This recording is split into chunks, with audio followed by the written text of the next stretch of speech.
Hello friends, welcome to online Adda for study best for learning. दोस्तों, स्वागत है आप सभी का online Adda for study channel पे। इस वीडियो में हम बात करेंगे संपूर्ण विज्ञापन को लेकर सारी जानकारी आप सभी को देने वाले हैं। किस प्रकार आप सभी इस भर्ती के अंदर आवेदन कर सकते हैं।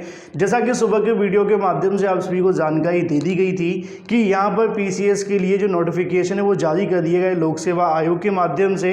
अब ऐसे में कौन कौन इसके अंदर आवेदन कर सकते हैं, आयु सीमा क्या रहेगी, कौन कौन आवेदन के साथ साथ कब आपके एग्जाम होने वाले हैं। हालांकि 13 जून को पहले ही एग्जाम बता दिया गया है। आवेदन के अंदर शुल्क और भी तमाम ऐसी जानकारी, सिलेबस को लेकर, पैटर्न को लेकर तमाम चीज़ें हम कवर करने वाले इस वीडियो के अंदर। तो वीडियो को उम्मीद है कि आप सभी लाइक करेंगे, साथ में शेयर करना और चैनल को सब्सक्राइब करना तो बिल्कुल ना भूलें।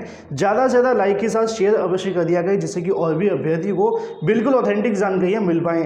तो ऐसे में अगर हम बात करें मेन चीज़ों को लेकर, वैसे पूरा नोटिफिकेशन मैं आप सभी को दिखाने वाला हूँ, लेकिन सबसे बड़ा सवाल देखने के लिए मिलता है कि इसके अंदर एलिजिबिलिटी क्राइटेरिया क्या क्या देखने के लिए मिलेगा।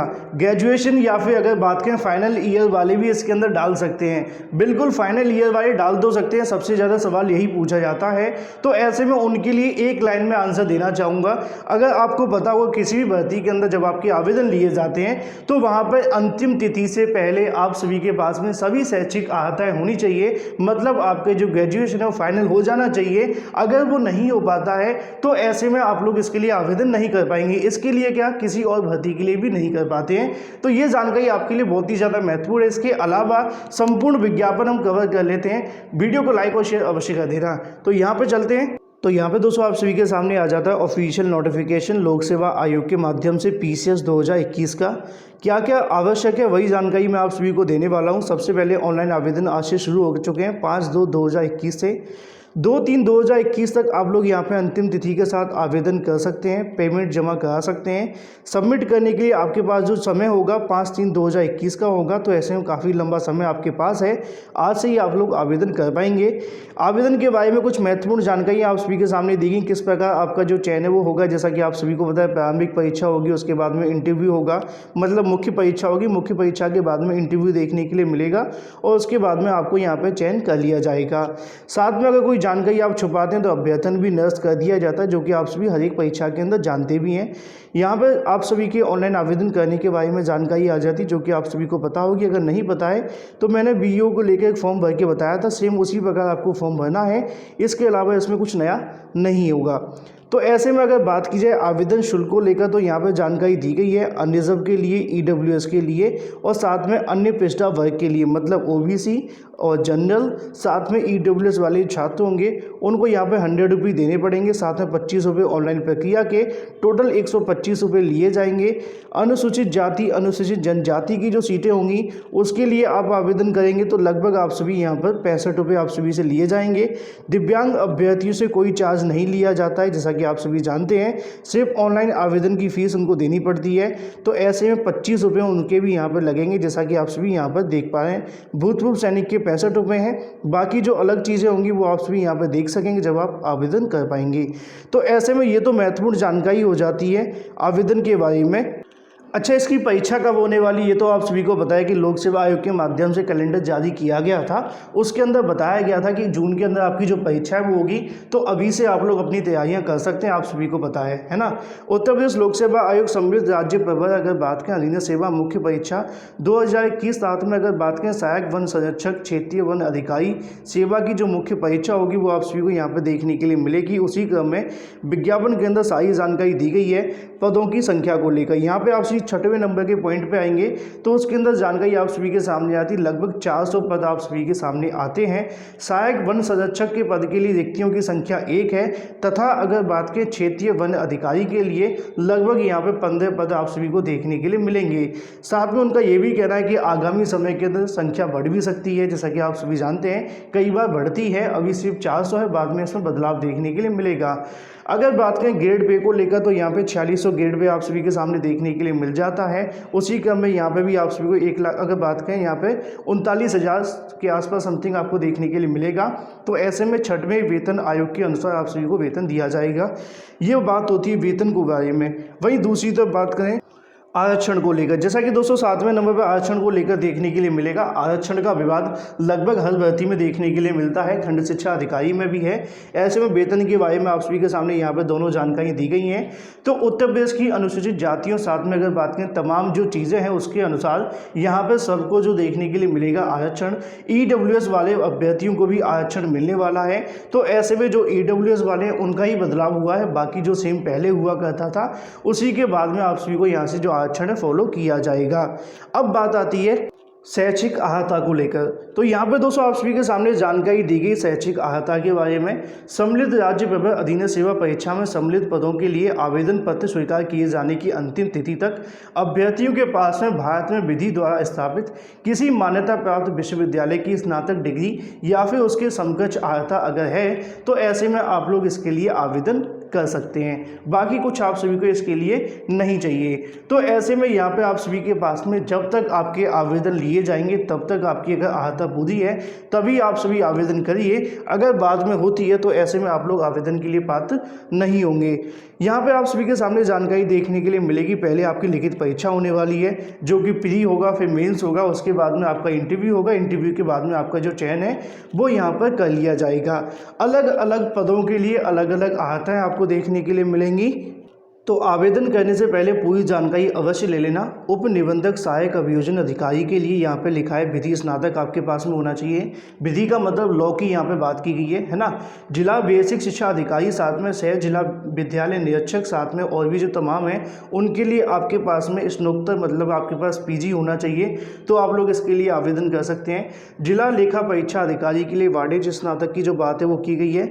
साथ ही चौथे नंबर पर आप सभी के सामने आता है सहायक निरंतर विधि मापक विज्ञान श्रेणी के लिए एक विषय के रूप में भौतिकी या फिर यांत्रिकी अभियंत्रण सहित विज्ञान में स्नातक आप सभी के पास होना चाहिए।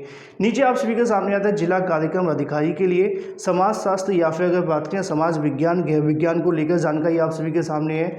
सहायक समायुक्त की अगर बात करें वाणिज्य विधि या फिर अगर बात करें एक विषय के रूप में अर्थशास्त्र या समाजशास्त्र के साथ में कला में स्नातक आप सभी के पास होगा तो आप लोग यहाँ पर देख सकते हैं। वरिष्ठ प्रवक्ता जिला शिक्षा साथ में प्रशिक्षण के लिए यहाँ पे स्नातक उपाधि के साथ शिक्षा स्नातक आप सभी का लिए होना चाहिए। साथ में 8वें नंबर 9वें नंबर पर आप सभी के सामने आता है जिला प्रोबेशन अधिकारी के लिए, जो कि आप नीचे देख पा रहे हैं। मनोविज्ञान या समाजशास्त्र में या फिर सामाजिक कार्य में स्नातक उपाधि या उसके समकक्ष कोई अहर्ता आप सभी के पास में होगी। तो ऐसे में यहाँ पे आप बनेंगे जिला प्रोबेशन अधिकारी। बाल विकास परियोजना अधिकारी के लिए समाजशास्त्र या फिर अगर बात करें समाज कार्य गृह विज्ञान में स्नातक उपाधि या सरकार द्वारा उसके समकक्ष मान्यता प्राप्त अहर्ता अगर है तो ऐसे में आप सभी को यहाँ पे देखने के लिए मिलेगा। 10वें नंबर पे आप सभी के सामने आता है अभिहित अधिकारी खाद्य सुरक्षा अधिकारी के लिए भारत में विधि द्वारा स्थापित किसी विश्वविद्यालय से रसायन विज्ञान में स्नातक मतलब यहाँ PG की बात की गई है या सरकार द्वारा मान्यता प्राप्त उसके समकक्ष कोई अहर्ता अगर आपके पास में है तो आप लोग यहाँ पे इसके लिए जो कहीं ना कि आप अधिकारी बनेंगे। तो ऐसे में नीचे आप सभी के सामने सारी जानकारी आ जाती है। एक बार सही तरीके से पढ़ लेना, क्योंकि या के अंदर मतलब ये है कि या तो आपके पास में पहला होना चाहिए या फिर दूसरा आप सभी के पास में हो। क्योंकि मान्यता प्राप्त किसी विश्वविद्यालय से खाद्य प्रौद्योगिकी या फिर डेयरी प्रौद्योगिकी या जैव प्रौद्योगिकी या तेल प्रौद्योगिकी या फिर कृषि विज्ञान या पशु चिकित्सक और भी तमाम इसके अंदर लिखी हुई हैं। तो ऐसे में आप सभी को ज़्यादा परेशान होने की आवश्यकता नहीं पड़ेगी। सांख्यिकी अधिकारी की अगर हम बात करते हैं तो भारत में विधि द्वारा स्थापित किसी विश्वविद्यालय से गणित या गणितज्ञ सांख्यिकी या फिर सांख्यिकी कृषि सांख्यिकी में स्नातक उपाधि मतलब PG सरकार द्वारा उसके समकक्ष मान्यता कोई अहर्ता अगर आपके पास में होगी तो ये आप सभी के सामने आती है। साथ ही अगर बात करें जिला गन्ना अधिकारी उत्तर प्रदेश कृषि सेवा समूह खा के लिए कृषि स्नातक आप सभी को यहाँ पे देखने के लिए मिलेगी। तो लगभग ये सारी चीज़ें हो जाती हैं, लेकिन कुछ और भी इसके अलावा आप सभी को देखने के लिए मिलेंगे। श्रम परिवर्तन अधिकारी अगर आप बनेंगे तो उसके लिए अर्थशास्त्र में समाजशास्त्र या फिर अगर बात करें वाणिज्य के साथ स्नातक उपाधि तथा अगर बात करें श्रम संबंध में या फिर श्रम कल्याण श्रम विधि वाणिज्य समाजशास्त्र या फिर समाज कल्याण समाज में कल्याण या फिर व्यापार प्रबंधन कार्मिक प्रबंधन में पोस्ट ग्रेजुएट डिप्लोमा अथवा स्नातक की आपके पास डिग्री होनी चाहिए। तो ऐसे में आप सभी यहाँ पर समझ आए। इसके अंदर अलग अलग एलिजिबिलिटी होती है, तो ऐसे में आपको थोड़ा सा तो यहाँ समझना पड़ेगा। उसी के हमें प्रधानाचार्य राजकीय इंटरमीडिएट कॉलेज के लिए भी यहाँ पर जानकारी दी गई है कि भारत में विधि द्वारा स्थापित किसी विश्वविद्यालय की स्नातक उपाधि या सरकार द्वारा उसके समकक्ष कोई उपाधि आपके पास है, या फिर 2 के अंदर भी आप सभी के सामने जानकारी दी गई, 3 के अंदर भी आप सभी के सामने आती है। शिक्षा विभाग Uttar Pradesh LT diploma BT या BEd किसी विश्वविद्यालय से किया हो तो ऐसे में वो भी उपाधि इसके लिए आवश्यक हो जाती है। तो BEd वाले भी इसके अंदर देख सकते हैं। हाई स्कूल या इंटरमीडिएट कक्षाओं के उपरोक्त अगर बात करें उच्चतर कक्षाओं में भारत में विधि द्वारा स्थापित किसी विश्वविद्यालय अथवा महाविद्यालय अथवा सरकार द्वारा मान्यता प्राप्त किसी ऐसी संस्था में कम से कम 3 वर्ष पढ़ाने का अनुभव होना चाहिए। तो ये सारी जानकारी आप सभी के सामने आ जाती है। तो ये दोस्तों आप सभी देख सकते हैं, एक बार अच्छे समझ लीजिएगा कि आपको 1, 2, 3 आप सभी के पास होनी चाहिए, तो आप लोग इसके लिए आवेदन कर सकते हैं। उसी क्रम में नीचे भी आप सभी के सामने देखने के लिए मिलेगा सहायक शोध अधिकारी के लिए भी जानकारी आप सभी के सामने आ जाती है कि रसायन विज्ञान में मास्टर उपाधि आप सभी के पास होनी चाहिए। सहायक निदेशक के लिए कृषि स्नातक मांगा गया है। प्रबंधक की अगर बात करें MBA स्नातक समकक्ष डिग्री आपके पास में होगी। सहायक भंडार के अधिकारी के लिए MBA आप सभी के पास होगा। साथ में केवल लिखित परीक्षा के माध्यम से चयन वाली अगर अर्हताओं की बात की जाए तो उसके लिए यहाँ पर 19वें नंबर पॉइंट आपके सामने दिया गया है। अगर बात करें प्राविधिक सहायक रसायन के लिए भारत में विधि द्वारा स्थापित किसी विश्वविद्यालय से न्यूनतम आपके 50% अंक होने चाहिए। रसायन शास्त्र में स्नातक उपाधि अगर आपके पास में है तो ये चीज़ें आप सभी के सामने स्पष्ट हो जाती हैं। अलग अलग एलिजिबिलिटी क्राइटेरिया है। अब ऐसे में यहाँ पर उनका कहना है कि अभ्यर्थी द्वारा विशिष्ट अर्हता वाले पदों हेतु स्पष्ट रूप से विकल्प हाँ दिए जाने की स्थिति में उन्हें विशिष्ट अर्हता वाले पदों पर जो चयन है वो देखने के लिए मिलेगा, तो विचार किया जाएगा। तो ऐसे में आप जब आवेदन करेंगे तो वहाँ पर भी आपको याद रखना है। तो ये तो दोस्तों बात हो जाती है एलिजिबिलिटी क्राइटेरिया के बारे में। लेकिन का के अंदर अगर हम बात करते हैं सहायक वन रक्षक के लिए संरक्षक के पद हेतु अनिवार्य शैक्षिक अर्हता कौन सी होनी चाहिए, तो भारत में विधि द्वारा स्थापित किसी विश्वविद्यालय से समय पर केंद्रीय सरकार द्वारा अनुमोदित किसी विदेशी या फिर विश्वविद्यालय से कम एक विषय में अर्थात वनस्पति विज्ञान, जीव विज्ञान, रसायन विज्ञान, भौतिक विज्ञान, गणित, भूवर्ग या फिर अगर बात की जो सारी जानकारी आपके सामने दी है सांख्यिकी के साथ स्नातक की उपाधि, कृषि में स्नातक की उपाधि या फिर अभियंत्रण में स्नातक उपाधि अगर आपके पास में है तो ऐसे में आपके पास ये वाली अर्हता आवश्यक होनी चाहिए। अधिमानी अर्हता को लेकर बताया गया कि ऐसे अभ्यर्थी जिन्होंने कम से कम 2 वर्ष के प्रादेशिक सेना में सेवा की हो या फिर अगर बात करें NCC का भी प्रमाण पत्र आपके पास में होगा तो यहाँ पर आप सभी को देखने के लिए मिलेगा। उसी क्रम में और भी तमाम जानकारी हैं जिसके बारे में आप लोग नीचे पढ़ सकते हैं। बाकी सारी चीज़ें आप लोग एक बार पढ़ेंगे तो सारी जानकारी आपको वैसे ही हो जाएगी। उसी क्रम में यहाँ पर आप सभी के सामने आता है पुलिस उपाध्यक्ष पद के लिए अगर आप बनना चाहते हैं तो ऐसे में आपके लिए आवश्यक होगा कि केवल पुरुषों के अभ्यर्थियों के लिए जानकारी दी गई है। पिछड़े वर्गों के लिए, अनुसूचित जातियों के लिए अगर हाइट की बात करें ऊंचाई की तो यहाँ पे 165 की बात की गई है। बिना फुलाए सीने की बात करें 84 है, फुलाने के बाद में 89 है। 5 का ही डिफरेंस देखने के लिए मिलता है। अगर बात करें अनुसूचित जनजातियों के लिए 160 मांगी गई है। साथ में आपका यहाँ पे जो सीना की बात की गई वो भी आप सभी यहाँ पर देख पा रहे हैं। अगर बात करें केवल महिलाओं के लिए तो ऐसे में आपकी 152 के आसपास जो हाइट है वो होनी चाहिए, जो कि यहाँ पे आप लोग देख पा रहे हैं। अगर बात करें अन्य वर्ग के लिए, अन्य पिछड़ों के लिए, अनुसूचित जातियों के लिए। लेकिन अगर बात आती है जनजाति की तो यहाँ पे आपके सामने आता है 147 आप सभी के पास में होगा। सिर्फ हाइट आप सभी की देखी जाएगी। सभी श्रेणियों के महिला अभ्यर्थियों की अगर हम बात करें न्यूनतम जो वेट होना चाहिए वो भी आप सभी के लिए आवश्यक होगा। लगभग 40 kg आप सभी का होगा, मतलब कि 40 किलोग्राम। अगर किसी का 30-35 के आसपास है तो थोड़ा बढ़ाना पड़ेगा, वैसे तो हो जाएगा 40 के समथिंग तो ऑलमोस्ट है। ठीक है, तो ये ऐसे ही था। तो अब हम बात करें नीचे आप सभी के सामने जिला कमांडेंट को लेकर, तो ऐसे में जानकारी आप सभी के सामने आती है। पुरुष अभ्यर्थियों का लगभग 165 है, महिला अभ्यर्थियों को 150 है। तो ऐसे में यहाँ पे अगर हम बात करते हैं सीना के बारे में तो यहाँ पे जानकारी आप सभी के सामने आएगी। 84 आप सभी की चेस्ट होनी चाहिए जो मेल है, और फीमेल की अगर बात करें 79। फुलाने के बाद में 5 का डिफरेंस देखने के लिए मिलता ही है। पुरुष अभ्यर्थियों कुमायूं या फिर गढ़वाल मंडलों के लिए यहाँ पे जो छूट है वो देखने के लिए मिलेगी लगभग 5 सेंटीमीटर की, तो 160 आप सभी के सामने आता है। और फीमेल जो होंगे वो फीमेल के अंदर ही चले जाएंगे। तो ऐसे में ये सारी जानकारी आप सभी के सामने आ जाती है। अबकारी निरीक्षक के बारे में भी जानकारी आप सभी के सामने है। अगर बात करें पुरुष की 167 है, महिलाओं की 147 है। साथ में अन्य महिला अभ्यर्थियों की अगर हम बात करते हैं 152 है। तो एक बार इसको पढ़ लेना जिससे कि आपको कोई समस्या नहीं होगी। अब अगर हम बात करते हैं आयु सीमा के बारे में, कितनी एज आप सभी की होनी चाहिए, अगर बात करें यहाँ पे अधिकारी परीक्षा के लिए अभ्यर्थियों की 1 जुलाई 2021 से 21 वर्ष की आयु अवश्य पूरी करनी चाहिए। आवेदन करने के लिए न्यूनतम जो है वो 21 देखने के लिए मिलेगी, जो कि 1 जुलाई 2021 तक आप सभी की हो जानी चाहिए। मतलब कि 1 जुलाई 2021 तक आपकी अगर 21 हो रही है तो ऐसे में आप लोग यहाँ पे देख लेंगे।